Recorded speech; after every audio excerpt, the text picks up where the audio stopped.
Okay, Parsha's Korach, the way to know Hashem. We're in Likkutei Sichos, page 245 in the blue book. Today's class is in memory of Meir ben Mordechai. Rav Meir ben Mordechai, may his Shama have an aliyah. The manner in which the Hashgacha Pratis, divine providence, operates in a multifaceted subject that has been discussed by philosophers and mystics throughout the generations. Among the issues raised is the following. On one hand, since it's Hashem's world, it would seem that his control of all that unfolds should be overly evident, especially according to the insight of Chassidus, which teaches us that he creates the world anew at every moment. Eish miyayin, something from nothing. It would appear that we should see clearly that everything happens stems from him. The concept of Eish miyayin is that the world comes something from nothing at every fraction of a second, and that this happened, not only that it happened once, but that in order for it to sustain itself, this process should continue at every moment. On the other hand, this does not appear to be so. In our own lives and in the world at large, there are numerous events that seem to occur on their own, without having been caused by Hashem. So we see that in the world, the Eivishter is hidden, and it's not always so easy to see Hashem's work. So through Chassidus, we look to reveal Hashem's work in nature. The paradox raises the question on many levels. On a personal level, to what extent is Hashem involved in the details of our individual life? On a philosophical level, to what degree is he one with the world as a whole? If we would postulate that Hashem is not fully involved with any of the events that take place in the world, that would imply that there is someone or something that exists independent of him. Hash v'shalom. In this Sichah that follows, the Rebbe presents the view of the Rambam, the Baal Shem Tov, and the Mittler Rebbe that shed light on the axiom that everything that occurs is controlled by the particular divine providence, and even so, there is possibility for Hashem to hide his face, causing his providence to be hidden. In the course of this exposition, the Rebbe explains how, in a unique and personal way, Hashem leads the Jewish people as a whole, and each individual Jew, or each Jew as an individual rather, along a carefully designed path to ultimately develop a complete bond with him, realizing, identifying, and aligning ourselves with that divine intent, causing it to be overtly manifest. So by partnering with Hashem in all that we do, we allow ourselves and for Hashem to be revealed in a world where he's otherwise concealed. How Moshe addresses the Jew and the way Hashem knows. This week's Torah reading relates that when Hashem told Moshe and Aaron, "Separate yourself from this congregation, and I will consume them at this moment," they placed with him, God, Lord of the Spirit of all flesh. Will one person sin and you become angry with the entire congregation? Moshe and Aaron introduced their plea, will one person sin, by addressing God as God, Lord of spirits of all flesh.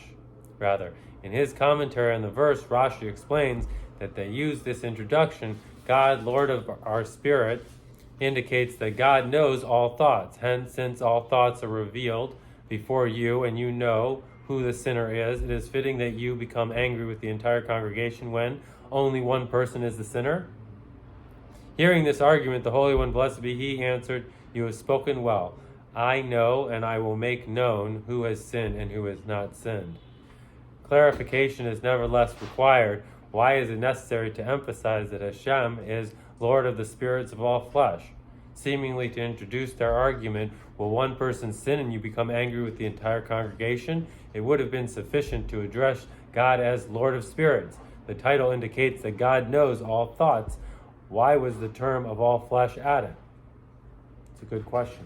Moreover, the use of the term raises a further question.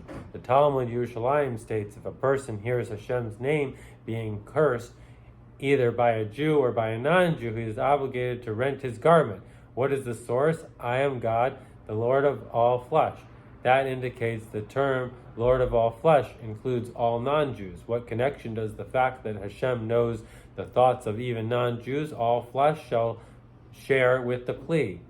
Will one person sin and you become angry with the entire congregation, the Jewish people?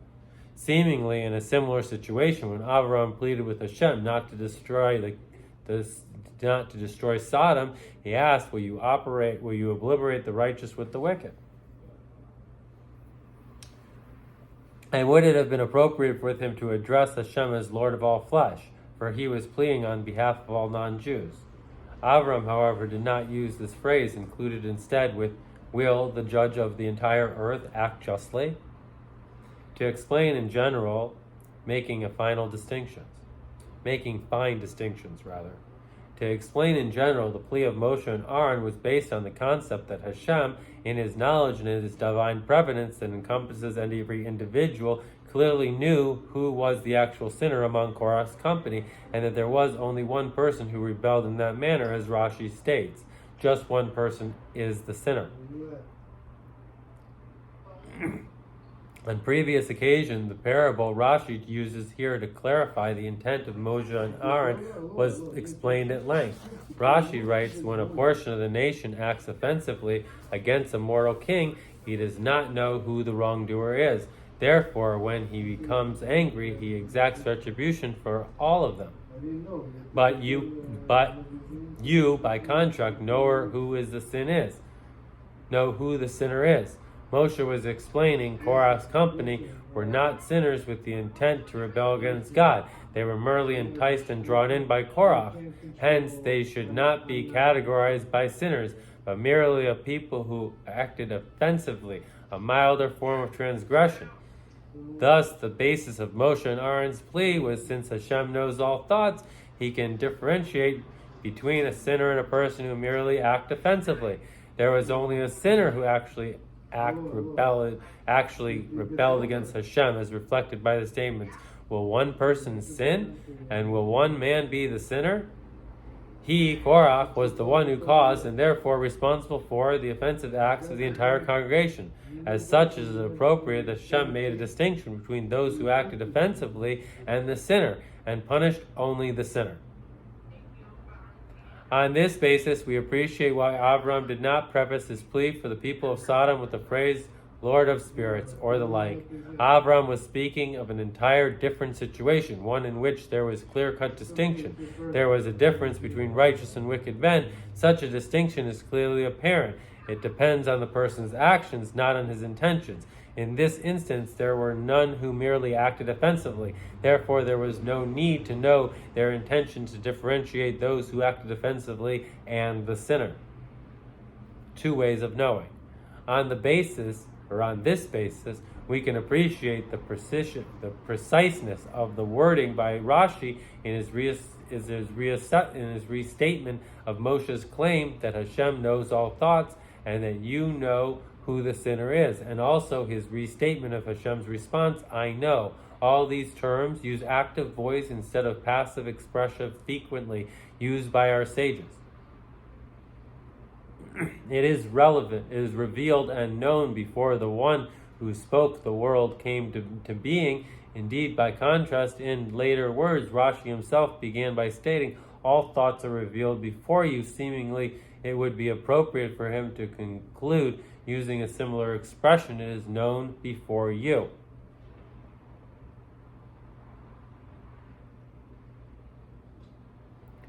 It should note that the Alter Rebbe states, it is revealed and known before me. Had the Alter Rebbe not included the conclusion of the phrase, who spoke and the world came to be, this wording would have become more inclusive, encompassing, and those statements of encompassing also those statements of our sages. It could be said that nevertheless he chose to cite the entire phrase, for by doing so he alludes to another example and proof that comes from their choice of wording, who spoke and the world came to be, instead, who brought the world into being. The difference between the latter two expressions parallels the difference between the statement, he commanded and they were created, and the statement, God created. As explained in that source, the two statements refer to two different manners in which Hashem relates to the world. Saying Hashem created the heavens and the earth endows heaven and earth with a certain degree of importance, for he has actively invested himself in the creation, as it were. He reflects a level of godliness which relates to the world as a significant entity. Saying he commanded and they were created implies that the world came into being effortlessly as a matter of course, as it were, without God investing himself in the creation. Although as the creation exists on its own right, it is not of importance or significance to him. A further point is implied. This is a choice of wording indicating that even on the level of words are brought into being through his active involvement, as it were, Hashem knows in a matter of it is revealed and known, passive form of knowledge. And the resolution of this question can be explained as follows. As it is well known, there are two levels of divine knowledge and providence. The first is the level at which the knowledge and the providence and reveal the known, and God does not actively enclose himself in the world. Instead, everything is revealed and known before him as a matter of course, as it were. It's like a mirror in which you see yourself, but Hashem sees the other side. Okay? So although this knowledge encompasses every particular detail of existence, it remains above, detached and disconnected from active investment in the created beings.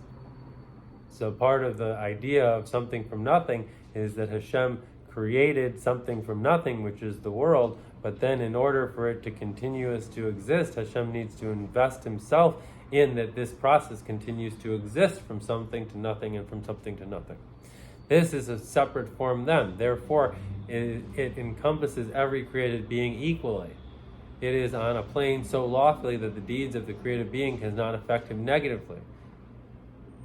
We say that Hashem is the same before, during, and after creation. He is unchanged by creation. As it were, not are the differences in the spiritual level of those beings of any consequence. On the second level, divine knowledge and providence actively enclose itself, as it were, to the know and the different events and happenings of this world. On this level, there are differences with regard to his knowledge and providence according to the spiritual level of every created being. The different degrees of reward and punishment which an earthly being receives dependent on his conduct stem from this level of divine knowledge, which comes through Chachma, Bina, and Das, wisdom, knowledge, and understanding. For this reason, Rashi carefully chose the term knows instead of use the passive, as it were, revealed and known. In doing so, he emphasized that Moshe was asked to involve the level of divine knowledge and providence that focuses on every detail, which is the source of reward and punishment.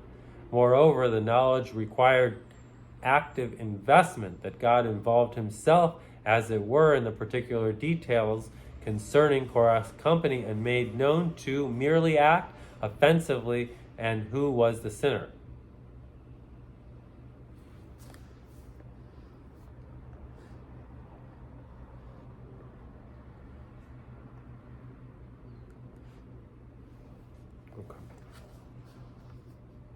As well as known in Moray Neverechim,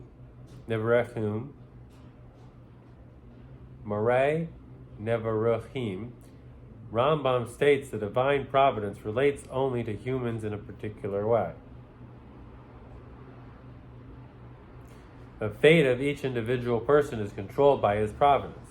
With regard to innate matter, plants and animals, by contrast, his providence controls the fate of the species as a whole, but not the fate of every particular member of the species. Moreover, with regard to humans, divine providence does not relate to all equally, but instead it depends on the manner in which each person clings to God with his mind. God removes this particular providence from the fools who rebel. Generally, the term Hashgacha Pratas is translated as to divine providence, as explained in the Sichah. The Hebrew term has a more specific meaning. The Sichah refers to an approach of the Rambam and other thinkers of Hekira, Jewish metaphysics school, who distinguish between two modes through which Hashem oversees and controls existence. Hashgatas Kalis, the manner in which Hashem oversees and controls existence as a whole. In this manner, he does not relate to every entity individually, but only part of the species as a whole. Hashgacha Pratas, the manner in which he controls and oversees everything that happens to an individual entity. This is what is meant by the term particular divine providence in our translation. The motif is reflected in the verse, I will conceal my face from them, and many evils and difficulties will befall them. They will say, it is because Hashem is in my midst that these evils have befallen them. Is not in my midst. Rather, they will say, it is because Hashem is not in my midst that all these evils have befallen him. And the implication is that when Jews cut themselves off from Hashem, they are left open to circumstance. Evil just happened, as it were. They befall them, appearing to come on their own without cause, without having a source in divine providence. So in other words, a person is able to control how much evil bequeaths him based on his relationship with the Eibishter. The tighter in a relationship he has with Hashem, the less evil he'll be connected to. So he actually protects himself through tefillah and learning Torah and through mitzvahs. Most importantly, tzedakah, which utilizes all of the organs of the body. According to this view, Hashem manifests his providence over the wicked in the same manner as he does over inanimate, or the Rebbe referred to as silent matter, plants and animals. His providence is in general in nature. This leads to a further point. There is an instance when retribution is meted out of such people from above. Unlike instances when wicked people's difficulties come because they are left open to circumstance, there are times when the wicked will suffer retribution, which obviously stems from divine providence, as in Korach's case, when Hashem created a unique phenomenon. Even then, their punishment and the way Hashem relates to them is not individual in nature. Instead, he relates to them in a general manner. To refer to Ramtam's statements, the fools who rebel are dealt with in the same manner as any other animals. For this reason, it is easy to kill them. To be cite a somewhat parallel concept, by and large, there is no distinction with regard to the punishment meted out by the court to a non-Jew for whose violation of the 7 no-hide commandments they are obligated to observe. In all cases, a violation is punishable by death. According to this explanation of divine providence, a question arises with regard to Moshe's plea. God, Lord of spirit of all flesh, will one person sin and you become angry with the entire congregation? Korach and his company were wicked. Thus there was a particular divine providence concerning them. Just as there is no particular divine providence concerning inanimate matter, plants, and animals, therefore it appears inappropriate for Moshe to ask Hashem to invest himself in matter and differentiate between those who merely act offensively and the one who actually sinned. On the contrary, it would appear appropriate that Hashem would consume them this moment with the same punishment being vested upon them all equally. What is revealed and what is hidden? In truth, however, the above Moshe's request that Hashem invest himself and clarify the individual status of Korach and the members of his company does not present a difficulty. The matter can resolve based on the Middle Rebbe's expression that the Rambam's conception that Hashem does not manifest his providence over inanimate matter, plants, and animals in a particular manner, nor does he grant such particular providence to the wicked, does not conflict with the Baal Shem Tov's axiom that all creative beings are controlled by particular divine providence. There is no contradiction between the two approaches because they are, as a whole, two types of divine providence.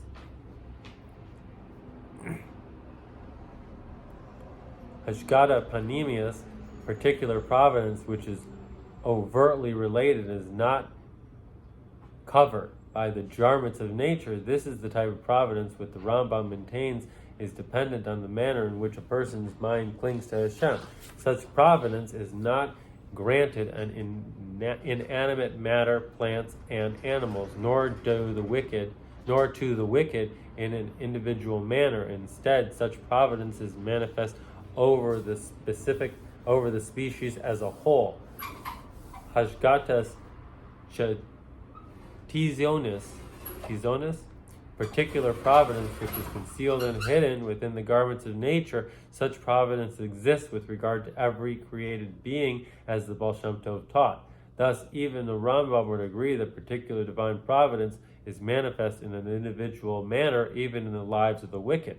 It is just that it expresses in a manner of chatzionis, or enclosed and concealed in the garments of nature. Thus, it is not obvious how the individual factor stems from Hashem.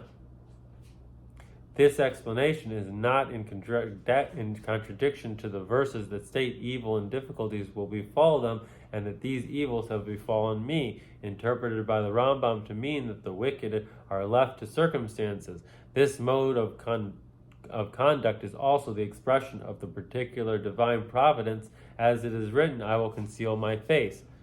God has not withdrawn his providence, it is only that the overt and revealed Pamenius expression of his providence, his face, is hidden.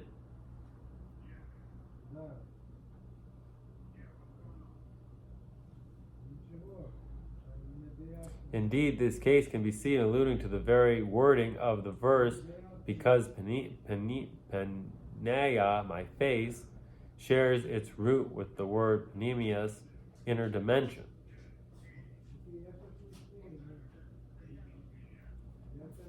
Knowing the thoughts of all mankind.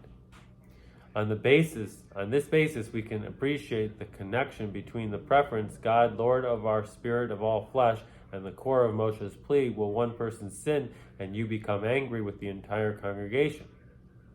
As mentioned above, the words Lord of spirits of all flesh, including even non-Jews, thus based on the passage from the Talmud Yerushalmi cited above, the Rachover Gan interprets the verse, I am God, the Lord of all flesh, as teaching that the particular divine providence also controls the fate of non-Jews.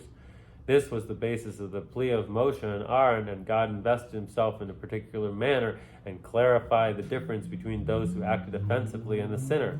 True, they were included in the categories of the fools and the wicked. Nonetheless, since God knows the thoughts of even non-Jews, and particular divine providence controls their fate as well, even those who not cling to him with their minds. He certainly knows the thoughts, and his providence oversees and controls the particular fate of every Jew, even those who have overtly severed their bond with godliness. What's happened beneath the surface? What is happening beneath the surface? True, when a Jew does not fulfill God's will, God's particular divine providence controls his fate in an external manner, hituzonis. Apologize for my lack of grammar ability. And thus it is enclosed in the garments of nature.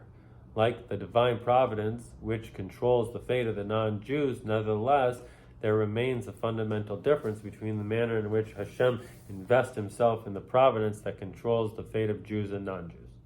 The non-Jew source of the non-Jews source of nurture and the life energy of chizuzonos is derived from God's Elohim, which is numerically equivalent to Hateva, nature, or the nature.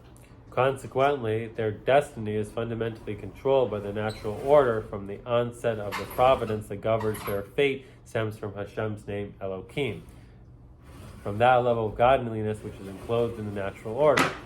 The life energy of the Jewish people, by contrast, even those who do not carry out God's will, stem from God's name Havaya, or Yud-Kei Vav-Kei.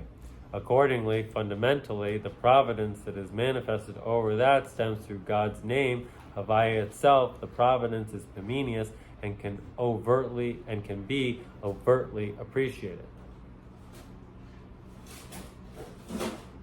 Although the particular providence and controls of the fate of the Jews who do not carry out Hashem's will in concealed and in enclosed nature, the intent is not that the providence from the name Havaya departs from them, heaven forbid.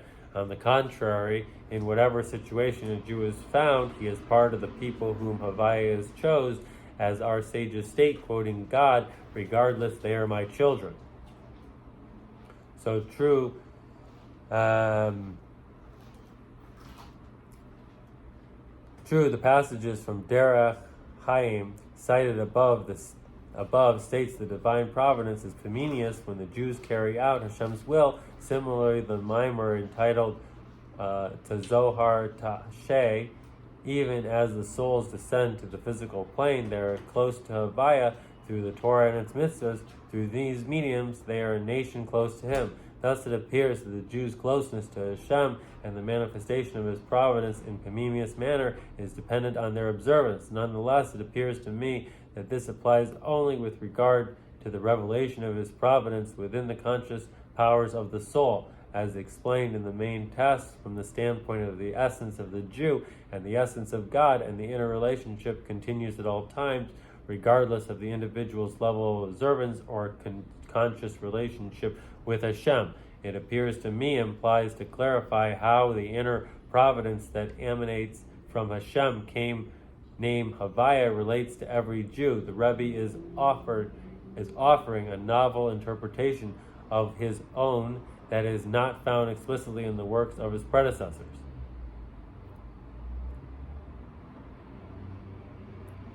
Further,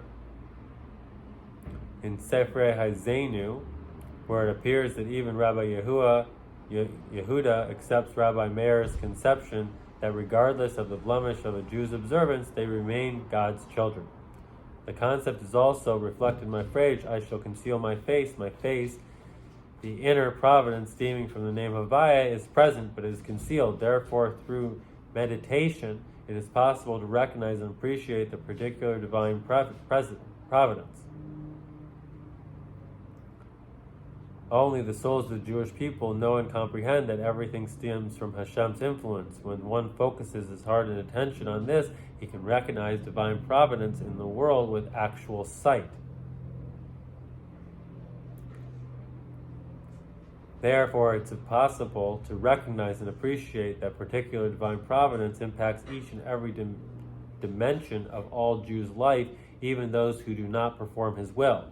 This recognition causes the unfolding of Hashem's particular providence to become apparent. The Rebbe's intent with the phrase become apparent is a matter of question. Straightforwardly, it could be said that it comes apparent in the mind of the person contemplating Hashem's ways, and he meditates on the particular course of events he sees working with Hashem's hand clearly. It is, however, possible to understand that a deeper motif is involved. When a person meditates on divine providence and is able to recognize and appreciate the particular providence impacts each and every dimension of all Jews' life, this recognition causes the unfolding of Hashem's particular providence to become apparent in the world at large.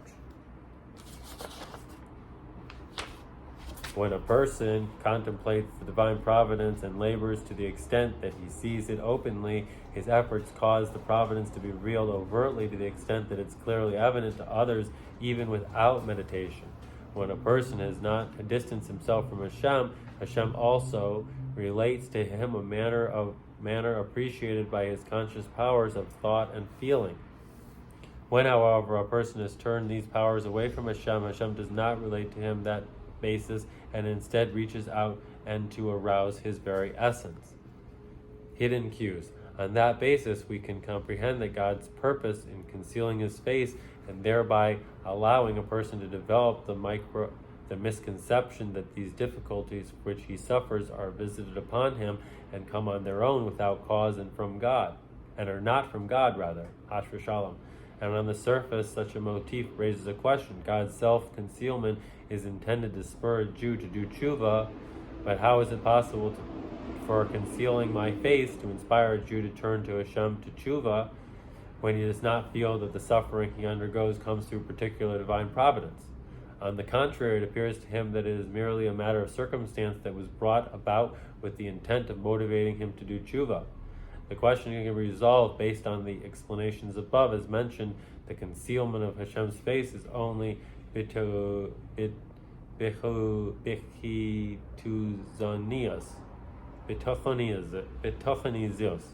Apologize again.